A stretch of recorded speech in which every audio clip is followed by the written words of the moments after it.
Selamlar, UFC 25'te Galatasaray'da kaldığımız yerden devam ediyoruz. Biliyorum çok uzun bir zaman geçti üstünden. Ben zaten transferleri gerçekleştirip duruyordum. Ve 12 Eylül'de zaten yaz transfer sezonu bitecekti. Tabii ani gelişmeler oldu. Mesela bizim önceki bölümümüzde diyeceğim mecbur. Çünkü kadroyu yeniden düzenleyip o kaldığımız bölüme kadar, maçlara kadar getirdim ve bizim bölümümüzde, önceki bölümümüzde biliyorsunuz Ederson'u oldukça artık alacak vesaire diyordu. Ve Ederson'u almadan gittiler, Uğurcan Çakır'ı aldı bizimkiler ve Ederson da Fenerbahçe'ye gitti. Tabii ki de Ederson Fenerbahçe'ye gidince de sonra birkaç oyuncu da gelmeyince şöyle bir düşündüm, dedim ki en azından dedim hani 12 Eylül'ü bekleyeyim, tüm transferler yapılsın, ardından ben bir kariyer açayım dedim. Sonrasında oynayarak kaldığımız yerdeki maça doğru gelelim dedim ve Çaykur Rizespor'la kalmışız en son baktım ve o maçı sizlerle birlikte oynayacağız ama ben size tabii ki de kadroyu falan anlatacağım. Öncelikle şöyle bir durum oldu. Ben kalede Uğurcan Çakır tabii vardı. Uğurcan Çakır'ı çok istemedim açık konuşmak gerekirse. Zaten gerçek hayatta da pahalıya geldi. Hani pahalı bir transfer oldu ve Avrupa'da da çok iyi işler yapacağımızı düşünmüyorum. İnşallah yanılıyorumdur bunu söylediğimde. Uğurcan Çakır inşallah Avrupa'da iyi işler yapar. Tabii ki kötü bir kaleci olarak söylemiyorum. Hani bu dediğim yanlış anlaşılmasın. İyi bir kaleci ama Avrupa'da daha bir farklı kaleci istiyordum. Daha farklı kaleci bekliyordum. Yönetimin sıkıntısı var. Yönetimin hatası var. Yönetim hep böyle yapıyor zaten Galatasaray yönetimi. Geçen yıllarda da bek sıkıntımız vardı. Bek sıkıntımız yüzünden almadı. Bek sıkıntımız yüzünden gittik Avrupa'da gelen geçen hani bizi biliyorsun Şampiyonlar Ligi'nde elendik. Hem de elenmeyecek takımlara doğru elendik. Ve böyle durum olunca da haliyle bu yılda geçen senelerde bek sıkıntısını yapan yönetim bu sefer kaleci sıkıntısı yaptı ve kaleci sıkıntısı da yani Muslera daha maçta oynadı, gittiğini söylüyor Muslera. Hani o zamandan belli hani bir şey yapması lazım. Yönetimin gerçekten de beceriksizliği diyebilirim. Böyle bir hata yapacak bir şey yok. Alışıyoruz Galatasaray'ın böyle durumlarıyla daha önceden de baş başa kalmıştık ben bir Galatasaray taraftarı olarak. Gördüğüm zamanında sağlık olsun, yapacak bir şey yok ve ben de artık size kadroyu şöyle anlatayım. Bir yandan size göstermiş de olayım. Şimdi Adelia Lukman'ı biliyorsunuz çok söylendi ve Lukman'ı aldım. Lukman'ın transferini gerçekleştirdim. Gerek duyduğum için de Lukman'ı transfer etmek istedim. Oraya aldım efendim. Ardından Singo'yu aslında hiç sağ bek almayı düşünmüyordum. Yani alacaktım yine ama almayı düşünmüyordum. Singo'yu aslında sağ bek oynayabiliyor ama kenara çektiğimizde daha önceki videolarıma bakarsanız şayet oynayabilir ama oraya geldiğinde böyle ünlem işareti çıkarıyor. Ve ünlem işareti çıkarttığı için de haliyle değiştirmek zorunda kaldım ki bunu İlkay'da da yaşadım. İlkay mesela oynayabiliyordu Lemina'nın yerine ve Lukman'ın yerine gördüğünüz gibi şimdilerde bu sarı ünlem ifadesi var. Ben de bunu anlatmak istiyorum. Yani Singo orada sarı çıkarttığı için ve haftalar sürdüğü için sağ beki öğrenmesi. Dedim ki madem öyle bari Singo'yu stopere çekeyim, sağ bek alayım dedim ve ilk sağ bekimi de dedim Dumfries alayım geçeyim. Dumfries aldım. Ardından bir anda bir gerçekleşme oldu. Biraz önce ben anlatırken kenarda görmüşsünüzdür haberler akışında. Orada bir kenarda bir akışı görmüşsünüzdür. Kaan Ayhan bir anda serbest kalma durumu varmış ve serbest kalarak Kaan Ayhan gitti. Trabzonspor'a gitti. Hani reddetmeye çalıştım, Kaan Ayhan dursun istedim. Gitti bayağı bir. Ben de sonra dedim ki yani sağ bek yedek lazım. Gideyim bir Avrupa'ya gezineyim. Baktım. Dedim ki zaten bir oyun olduğu için de dedim oyun zaten al geç dedim. Kunde'yi alacaktım. Sonra dedim git Hakimi'yi al. Hakimi de hızlı koşuyor şey yapıyor. Git al dedim Hakimi'yi al geç dedim. Hani madem gerçekçi olsun diye uğraşıyordum ama sonrasında bizim yönetimin bek almaması ve ardından da kaleci sıkıntısından dolayı dedim kendimi ben uçayım en iyisi ve uçarak Hakimi'yi getirdim. Çok abartı oldu biliyorum ama getirdim. Sonrasında Alisson Becker kaleye seçtim. Kaleciyi de bir türlü şey yapamadım. Ben Trubin'i düşünüyordum. Alisson Becker'in yerine hani Trubin'i düşünüyorum. Sonra dedim ki neyse dedim hadi kalsın benim kadar uğraşmayayım.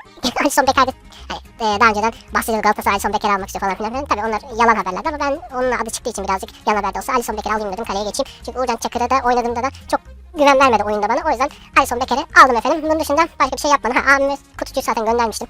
Onu da alan olmadı. Ahmet Kutucu'yu ben dedim sözleşmeyi feshedelim. Sözleşmemizi feshettik. Bu arada bu ikide bir sağ kenarda çıkan şey bu kolun şeylerinden, kablosundan kaynaklı. Habire ikide bir oraya tık tık diye menü çıkıp duruyor. Kusura bakmayın böyle bir bazen arada kol temassızlık mı yapmıyor ne yapıyorsa bilmiyorum artık. Evet efendim çok konuştum biliyorum. Bayağı bir konuşmuşum yalnız. Şimdi artık maçımıza doğru yavaş yavaş geçelim. Böyle bir açıklama yapmak istedim. O yüzden o zaman haydi hızlıca maça doğru geçiyoruz. Evet, Rams Park'tayız ve Eşref Hakimi yeni transfer ilk defa oynayacağı için tabii ki de o gösteriyor. Arkada müzik olduğu için şu an size veremiyorum. Ve maçımıza doğru geçiyoruz efendim. FC 25'te Galatasaray kariyerini sürdürüm. FC 26'da Galatasaray kariyerini açıp belki gerçekçi olarak orada devam edebiliriz diyorum ve hakem düdüğü çaldı mücadeleye. Konuk ekip Çaykur Rizespor başladı. Bir anda Alisson'a doğru top ulaştı. Alisson uçtu. Alisson. Bu bir şaka. Adeleo Lukman güzel taşıyor topu. Adeleo Lukman gidiyor. Adeleo Lukman hızlandı. Adeleo Lukman bekliyoruz efendim. Lukman'dan hareketler. Lukman güzel taşıdı. Şimdi Lemine'ye doğru. Lemina ne yaptın oğlum ya? Sané'nin pası Osimhen'e doğru. Victor Osimhen. Bu arada yorum yapılmıştı. Lukman'ı al diye. Zaten Lukman'ı aldım. Kendim de almak istedim. mevki açısından zaten olması gerekiyor diyerekten aldım. Artı kamera açısını değiştirir misin dediniz ve kamera açısını değiştirdim. Normalde bu kamera açısını oynamıyorum ve artı olarak nedense hep hayatım boyunca video aldığımda ya kolum böyle aptal aptal hareketler yapar saçma sapan ki yapıyor. Mesela bir de oyununda da bir sıkıntı var. Basmıyorlar niyeyse. Böyle bir saçmalık yaşıyorum şu an oyunda ve bunun üstüne kayıt alıyorum. Tabii ki de saçma sapan hareketler oluyor haliyle. Yani şu kol bozulacağı zamanı tuttu. Kayıt aldığım zaman da bozulacağı tuttu. Şimdi Eren Elmalı Yunus Akgün'e dönüyor. Yunus Akgün önde koşan Victor Osimhen var. Osimhen güzel taşıdı. Vur lan Osi. Osi! Uf. Çok vurduk be. Barış Alper. Barış Alper. Hızlandı Barış Alper. Barış Alper Yılmaz. Barış Alper. Barış Alper. Klas geçti. Barış Alper. Olmuyor.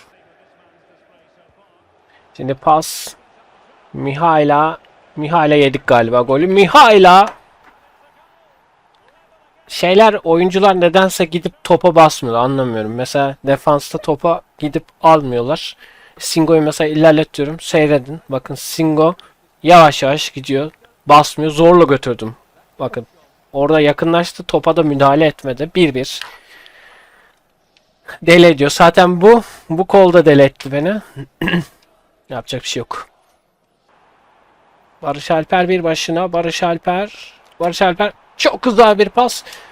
Lukman Adeleo Lukman 2-1 öne geçiyoruz Lukman'ın golüyle. Bir kez daha Galatasaray önde. Mücadelede Adeleo Lukman. Adamın adı Adeola Lukman olması lazım. Yanlış söylüyor da olabilirim, kusura bakmayın. Lukman'ın golüyle tekrardan öne geçtik. Lemina. Şimdi pas Lukman. Leroy Sané'ye doğru. Leroy Sané kaç dedi? Osimhen alabilir mi? Yine de top Osimhen önünde. Osi bitir. Osimhen arda goller geliyor ve arda goller sonrasında farkı 2'ye çıkarttık. 3-1 öndeyiz. Çaykur Rizespor karşısında kendi evimizde Rams Park'ta. Goller arda geldi. Lukman'la bir kez daha öne geçmiştik ve farkı 2'ye çıkaran gol de Victor Osimhen'den geldi. Tekrar görüntüne geliyor Osimhen'in bu golü de. Artı 3 verildi mücadelede ve Çaykur Rizespor geliyor Mihaila'yla. Tek golün sahibi Alisov'a döndü. Alisov tekrardan Mihaila'ya döndü. Mihaila. İsmi garip. Sara şimdi döndü. Icardi'nin pası Sané'ye. Sané tekrardan Icardi'ye. Icardi gitmek istedik, gidemedik derken hakem de son düdüğü çalıyor ve mücadelenin de sonuna geliyoruz. Aslında birden fazla maç yapacaktım ama dediğim gibi kol beni delirttiği için, ne hikmetse video çekeceğim zaman oldu her şey zaten. Yapacak bir şey yok. O yüzden tek maç çekeceğim çünkü sinir oldum. Kola da sinir oldum. Oynanışa da sinir oldum. Gidip basmıyorlar. İlginç. Ama yine kazanmasını bildik efendim. Ve videomuzun sonuna geldik. FC25'te tabii ki de kariyerimizde Galatasaray kadromuza devam edeceğiz. FC26 çıkınca da yine videolarla karşınızda olmaya çalışacağım. Kendinize iyi bakın. Yeni videolarda görüşmek üzere efendim. Hoşçakalın. Bye bye.